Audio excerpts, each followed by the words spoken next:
sudah bisa Ji itu sholat tahajud. Iya.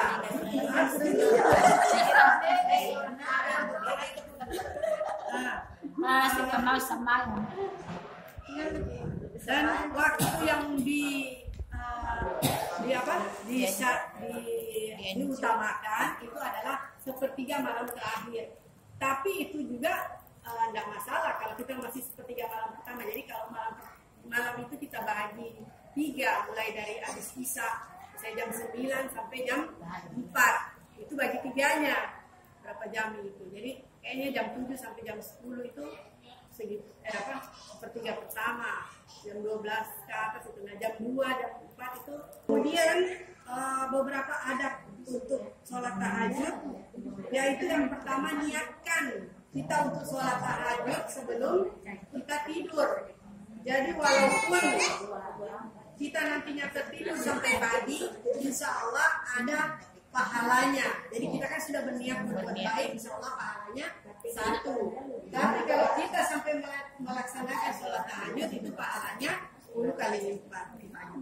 Kemudian apabila Anda terbangun, usapkanlah rasa kantuk dari wajah Anda. Gunakanlah siwak dan bacalah 10 ayat terakhir surah Al-Imran. Kemudian ucapkanlah Allahumma lakal hamdu anta nurus samawati wal ardh. Itu adab-adab. Kemudian mulailah sholat malam dengan 2 rakaat yang ringan. Ada juga anjuran yang mereka melihat Rasulullah berdiri untuk sholat itu dengan ayat-ayat yang panjang. Dan Nabi juga pernah bersabda bahwa sebaik-baik sholat adalah yang panjang atau yang lama berdirinya. Yang maksudnya ini kita sholat sendiri. Kalau untuk sholat berjamaah di saat kita menjadi imam, kita tidak diharuskan membaca surah-surah yang panjang. Tapi kalau kita sendiri bisa dan dianjurkan sekuatnya. Misalnya kita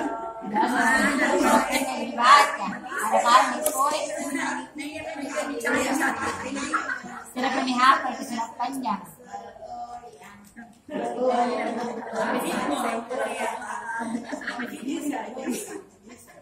surah panjang ya. Apa yang dengan mata barusan.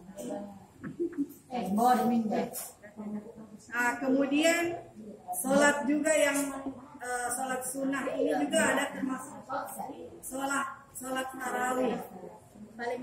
Jadi ini dilaksanakan pada bulan Ramadan seperti yang sudah biasa kita laksanakan, sudah seperti itu pelaksanaannya. Jadi kita sholat ada yang 8 rakaat, ada yang 20, ada yang juga 32. Jadi tergantung kesanggupannya.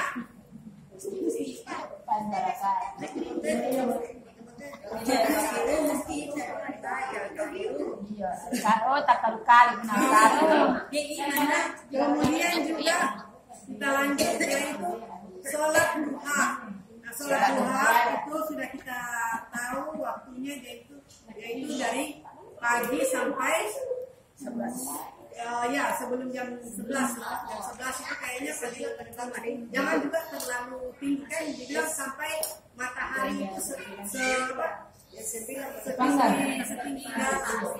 Jadi jangan juga sampai sudah dengar mengaji zuhur baru kita sholat duha itu. Ya. Jadi waktu itu kayaknya jam 7 sampai jam 10 atau setengah 11 lah. Jam 9. Nah, kemudian mengenai sholat duha ini ada hadisnya, yaitu Nabi bersabda, setiap pagi tiap-tiap persendian dari masing-masing kalian ada sedekahnya, setiap tasbih ada sedekahnya, setiap tahmid ada sedekahnya, setiap tahlil ada sedekahnya. Maksudnya tasbih ini kita membaca subhanallah, tahmid itu alhamdulillah, kemudian tahlil itu la ilaha illallah, dan setiap takbir itu Allahu Akbar, itu semua ucapan itu adalah sedekah. Amar ma'ruf adalah sedekah. Maksudnya kita mau melakukan hal-hal yang baik, itu itu juga termasuk sedekah. Dan nahi mungkar adalah sedekah. Itu kita mencegah berbuat jahat, itu juga adalah sedekah. Dan semuanya itu tercukupi dengan 2 rakaat sholat duha. Jadi maksudnya kalau kita tidak sanggup untuk bersedekah yang lain, dengan 2 rakaat ini kita bersedekah untuk persendian kita. Jadi sholat duha ini untuk persendian di tubuh kita, itu sedekahnya di sholat duha. Kemudian jumlah rakaatnya, ada riwayat dari Ummu Hani bahwa pada saat pembebasan kota Makkah, Nabi mandi di rumahnya, kemudian sholat 8 rakaat, dan juga disyariatkan untuk menambah lebih dari 8 rakaat. Berdasarkan hadis Mu'adzah, ia berkata, aku bertanya pada Aisyah, apakah Nabi melaksanakan sholat duha? Kemudian ia berkata, iya 4 rakaat, dan beliau menambah sesuai keinginannya.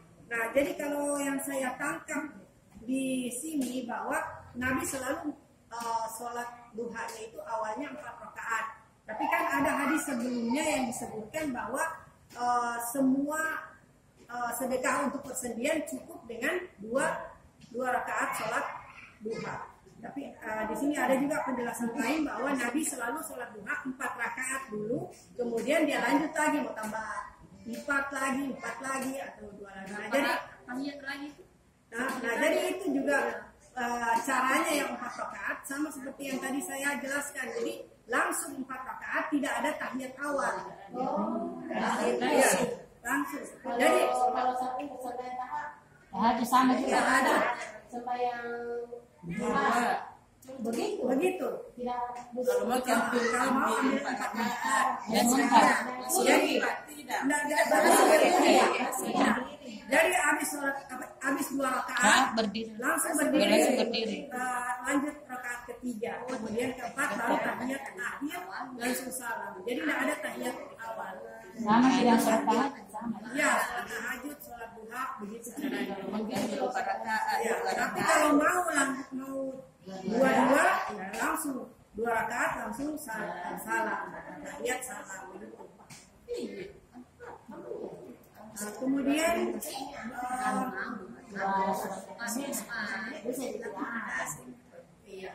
kemudian sholat selanjutnya itu sholat istikharah. Mau tanya. Ada pula surat pendeknya itu habis pasti ada surat pendeknya. Bisa tidak ada. Bisa juga. Tidak ada. Enggak, maksudnya begini, itu syarat sahnya sholat al-fatihahnya. Iya. Surat-suratnya itu sunnah. Jadi bisa baca, bisa tidak. Tapi kalau kita kan lebih banyak dapat pahala. Baca. Ini. Baca. Sama sunnah. Ya nggak apa-apa, yang penting ayat dalam Al-Quran, ayat apa saja dibaca. Yang penting jangan dilupa Al-Fatihahnya. Al-Fatihah kemudian surah-surah lain dalam Al-Quran, mau pendek mau panjang itu terserah.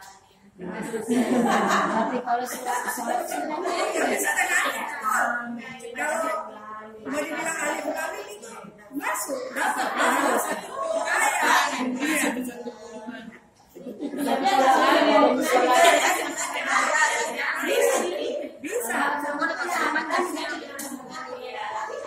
Bisa tapi waktu malaikat mencatat menit sekali. Banyak hafalannya cuma ini baru banyak yang mau pendek bacanya baru banyak mau. Tapi kalau sholat sunnah itu bisa langsung baca Al-Fatihah yang apa lagi pertama itu? Al-Kafir. Sholat kita. Iya. Doa itu Doa kita. Iya, enggak masalah. Itu sunnah. Bisa Jadi jangan iya. Kalau belum Iya. itu sunnah. Iya. Iya. Ya, dia tidak baca tiap Masih hari. Al-Fatihah. Sholat wajib juga. Iya, sholat wajib juga. Walaupun tidak baca itu, tetap sah sholatnya. Cuma kan ada sunnahnya. Disunahkan itu kita memuji-muji Allah dulu. Itu pakai doa iftitah. Baru kemudian kita baca Al-Fatihah. Jadi kalau sunnah itu nggak baca doa itu kan nggak masalah. Tapi kalau masbuk ya, maksudnya kita terlambat ke masbuk. Orang sudah baca Al-Fatihah, semuanya. Tidak apa-apa, bisa dijelasin.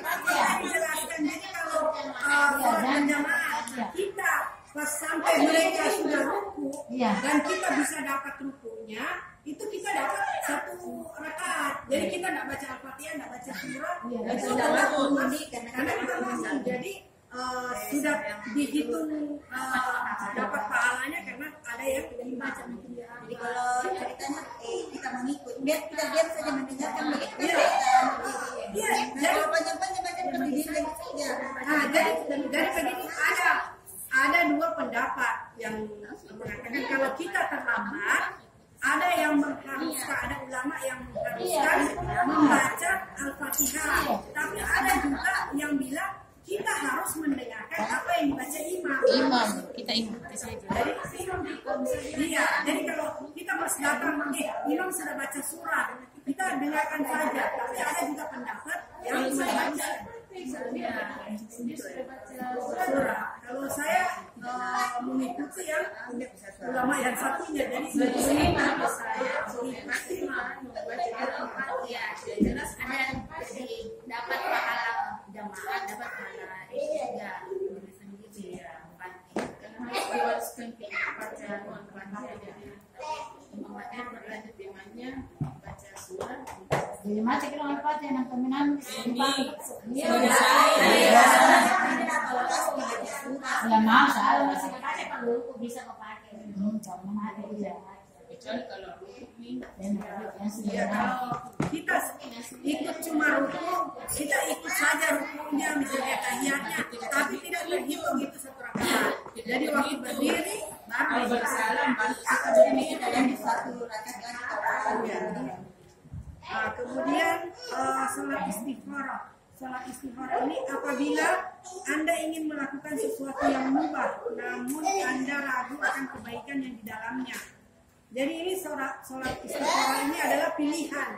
Kalau kita ada dua pilihan, tapi untuk perbuatan baik ya. Di antara dua pilihan kita sholat istikharah. Nah, sholat istikharah ini kita sholat malam di saat-saat sepi begitu, supaya kita bisa lebih khusyuk. Nah, kita sholat, kemudian kita bermohon kepada Allah supaya diberi petunjuk mana yang terbaik di antara dua pilihan ini. Ya, misalnya seperti jodoh atau misalnya pekerjaan pas kita ada kita pekerjaan dua, yang ini di sini, yang ini di sini, mana mau dipilih, dua-dua bagus. Nah, minta petunjuk. Petunjuk itu bisa berupa mimpi, bisa juga berupa keyakinan dalam hati. Jadi jangan, kan dulu ada juga yang bilang kalau habis istighfar mimpinya sudah 1 minggu saya tidak mimpi, tidak ditahu apa, tapi itu ada yang mimpi, ada yang keyakinan dalam hati. Jadi misalnya dia sudah habis sholat, besoknya itu dia pikir-pikir lagi, kayaknya lebih bagus yang ini. Nah, jadi saya bilang itu sudah termasuk petunjuk. Jadi tidak harus dapat dari mimpi. Nah, jadi ini sholat istikharah ini tergantung keinginan juga, mau 2 rakaat atau lebih tidak masalah, tidak ada batasannya. Nah, jadi saya cukupkan sampai di sini. Coba kita bisa masalah yang